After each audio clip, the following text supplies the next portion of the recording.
Congress vote bank రాజకీయాలు చేస్తోందన్నారు రాష్ట్ర BJP అధ్యక్షులు రామచంద్రరావు. కామారెడ్డి డిక్లరేషన్ అమలు చేయడంలో కాంగ్రెస్ సర్కారు విఫలమైందన్నారు.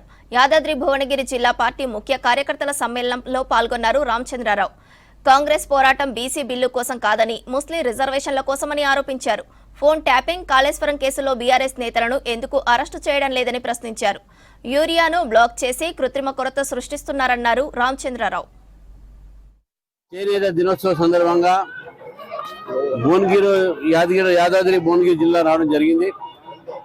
అయితే కార్యక్రమాల కన్నా ముందు యాదగిరిగుట్టలో ప్రసిద్ధగాంచినటువంటి లక్ష్మీనరసింహస్వామి దేవాలయంలో నేను ఇక్కడ పూజించి దర్శించి ఆ లక్ష్మీ నరసింహస్వామి అనుగ్రహం అందరికీ ఉండాలని చెప్పేసి ఆ దేవుణ్ణి ప్రార్థిస్తే ఈ యొక్క పార్టీ నిర్వహించిన అనేక కార్యక్రమాలు ఇవాళ ఉన్నాయి. ఇక్కడి నుంచి మరి జనగామ ఇవన్నీ కార్యక్రమాలు చేసిన తర్వాత ఇప్పటికీ 16 జిల్లాల నా ఒక పర్యటన నేను ఈ యొక్క జిల్లాలో పూర్తవుతుంది. జనగామ జిల్లాలో పూర్తవుతుంది.